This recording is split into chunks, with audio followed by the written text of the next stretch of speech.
time for another adventure with Go Marta Go. And this time, we're gonna shake it up and do something a little different because instead of driving, we're going to go have a different kind of adventure, heading up north to Missouri. On today's episode, we're going to explore the Missouri River Runner and make our way from Little Rock to St. Louis, all the way over to Kansas City. All aboard?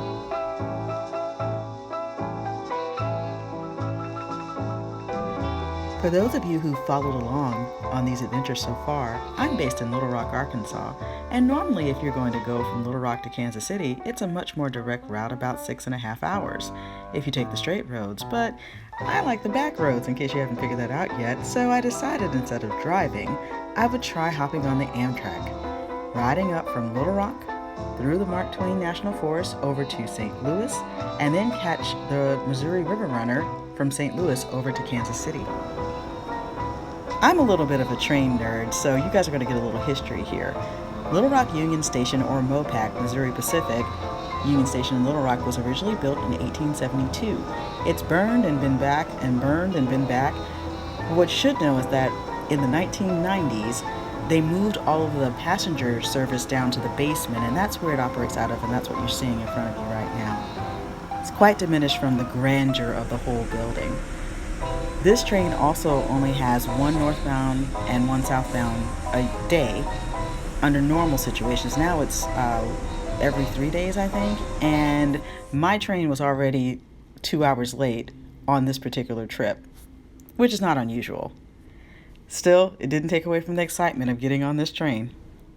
While the basement area is about 30,000 square feet, the full building is 3 stories tall, and I really have got to talk to a couple of friends and see if I can get a full tour of the building, even though the upper levels are now repurposed for office spaces for a number of things, including the Arkansas Community Foundation.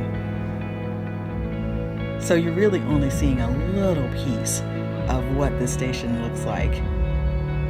And that's a shame, but I do love that they did try to bring some of the original tile down to that lower level. So, without further ado, it's time to go ahead and ride the Texas Eagle up to St. Louis. Now, don't you worry, I'm definitely going to do a review of the Texas Eagle itself because it deserves its own review. But just know that the only way to connect on train from Little Rock to anywhere, whether you're going southwest or northeast, you have to ride on the Texas Eagle.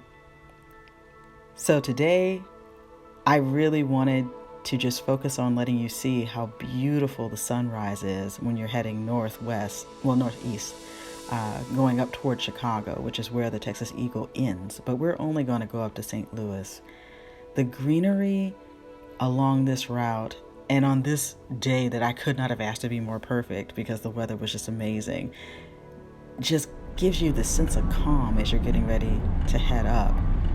And going through each of the small towns like Poplar Bluff and all the other little towns you don't think about, like Cape Girardeau, unless you're actually driving by them, there's a different experience when you're able to ride on the train because you're not worried about looking out for cars doing crazy things on the roads or washed out roads or anything like that. I love my back roads, but it was very nice to be able to sit back and let someone else do the driving.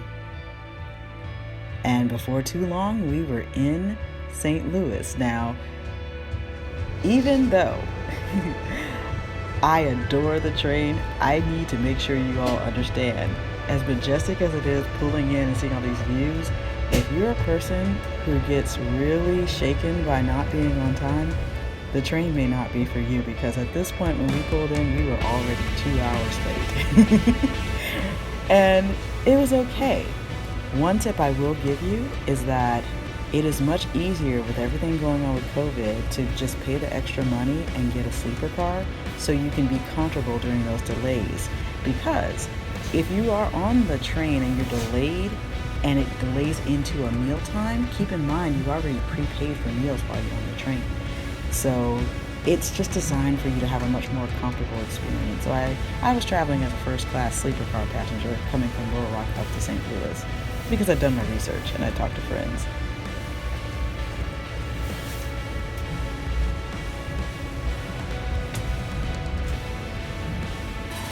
Also, if you do need a wheelchair accommodation, it's important to know that St. Louis Gateway does have elevator service from the track, just to keep you at ease.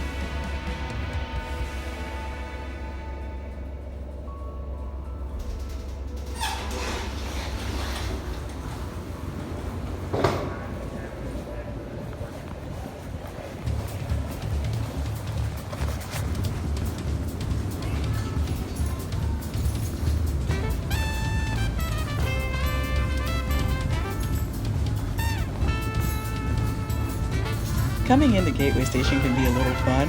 First of all, you don't want to panic when you first get off. If you're a little turned around, you can always just put your back to one of the walls and kind of get your bearings. Sometimes when you come off the train, there are gobs of people who are coming off of there too, and they're all rushing and bustling. Fortunately for me, this time, it was fairly chill. I love the colors though. They just make me really happy when I come into the station. Also, being fairly new to this YouTube world and doing vlogging, I've noticed that it can be kind of tough to keep kids out of your shot, so I did my best to make sure I wasn't putting anybody's kids on blast. But, you know, you also have to be really careful too. Some people do not like you having a camera up in their face. So you're getting that hip level view as I very nonchalantly carried my camera phone and just made my way into the station. I just wanted you to kind of be able to come along and feel it the way that I was feeling it at the time. You do want to keep in mind that it is a little bit of a walk coming in from the platform area into the main station, and to my left are the bathrooms that you can go ahead and make use of. And as you're coming around, you're coming out of the Amtrak side. To the left are the main entrance doors to come into the station. And then on the left now is the Greyhound area. This is really important for what's getting ready to come up because I got really confused at this point. Straight down that hall is the Greyhound bus area. Really important to remember, and you'll see why in a second. Over here at the front of the line, as people come out the train, you can have people fly out. What you got on? Brown boot, chocolate face.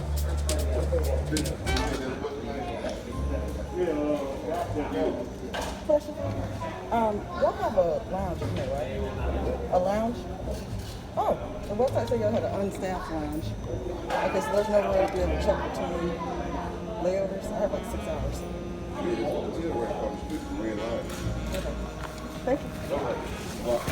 Now y'all know I was not about to go ahead and pay for a hotel for a 6-hour layover, which would have been an 8-hour layover had we not been late. So I thanked the gentleman and I went ahead and found the Amtrak people, and they told me where the lounge was. You have to ask them or else you will not be able to figure out how to get to that lounge. There's a deli, and I just wanted to point out when Greyhound is to your left, Amtrak is to your right through the windows. You'll have to come back for part 2 to see the inside on the lounge. But here is where I caught the connection for the Missouri River Runner, which runs from St. Louis all the way over to Kansas City.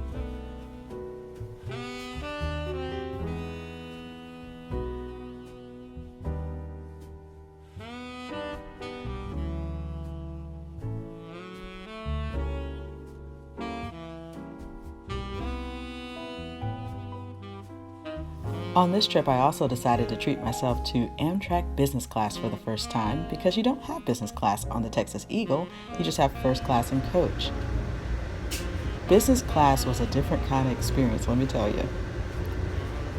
I did enjoy the fact that the seats were a little nicer, even though this was an older model train.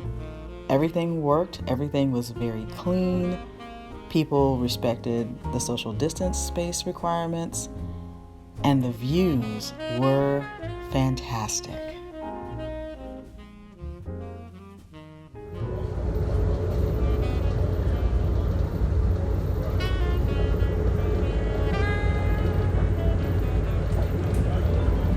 There are a few really important perks to point out about business class. One being that you can get at the cafe car and you can bring those meal items back to your seat. It is not a very extensive menu, but it's enough that if you got the munchies, you don't have to worry about dragging a bunch of different snacks on your own. Also, in business class, they will give you unlimited water and soft drinks, at least one soft drink, but it's a way to make sure you stay hydrated. It's unlimited water, coffee, and tea, and one complimentary soft drink beverage, if I remember correctly. So that was a very nice perk to be back there. They also made sure that you had control and access of the bathroom for the business class car, which was nice because it meant less use.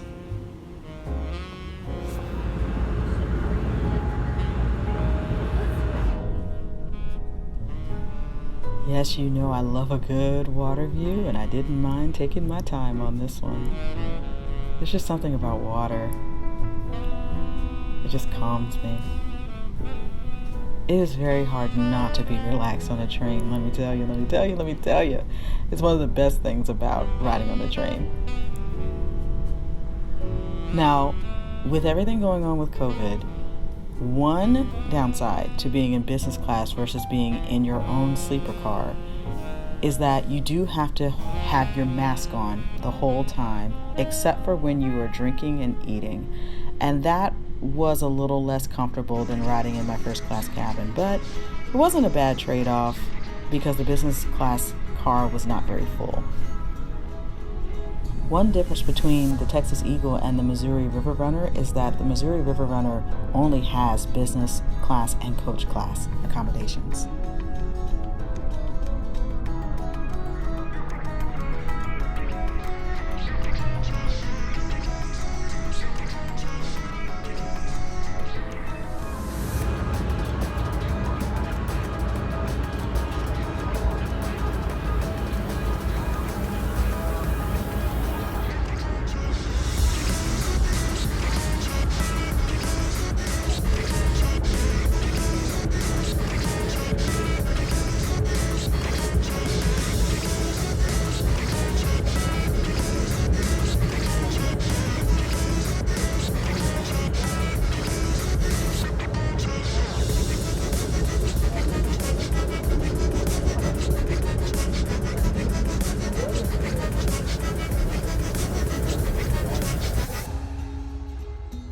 From our vantage point on the train, we could also see some of the public recreational sites, and you could tell that there are people who are opting to stay away, even from outdoor venues a bit, largely out of concern about the spread of coronavirus. But there were some people who were still definitely out and taking advantage of the fresh air.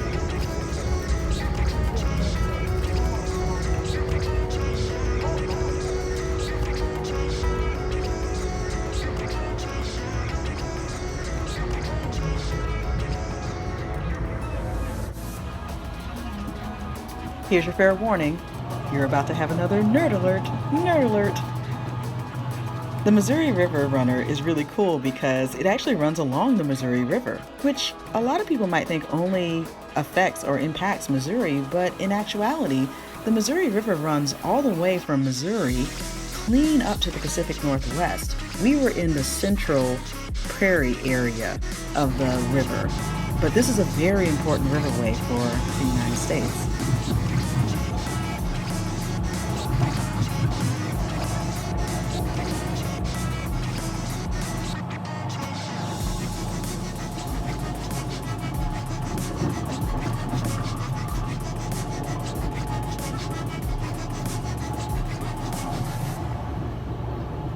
The trip went a little longer than I thought, and I got hungry, so I gave in and went to the cafe car and got a little meal. But to hear the rest of this, you're definitely going to have to come back for part 2. Because next time on Go Marta Go, I'm going to take you behind the scenes in the Gateway station so you can actually see the lounge, see all the little perks that they have in there. And we're going to just explore a little bit around, just give you an idea of what it looks like, because there isn't a whole lot of behind the scenes on this particular station. I'm going to tell you a little bit about my impressions, some really wonky stories about what happened while I was in this station, because I went through it twice. And of course, we're going to see some more food. And I'm going to sneak into one of the other little cabins that I found along the way, just so you can have an inside view. I had so much fun in Kansas City. I really did. I cannot wait to tell you guys about the rest of the trip. We're gonna check out some historic sites. I'm gonna cross the line over into Kansas. We're just gonna really dig into the city in a way that I haven't actually ever had a chance to do. And we are most certainly going to check out some Kansas City food because I love food. And that food was special. Very special. In addition to the food, you guys are gonna get to see a couple of the reasons why I would go ahead and make a crazy trip like this. My little heartstrings.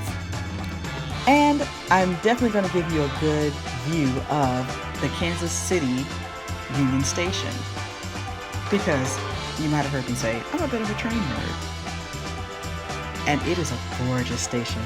It is a gorgeous station. So definitely make sure you guys go ahead and tune in next time so I can take you on the rest of the trip. Thanks for watching. I'll see you soon.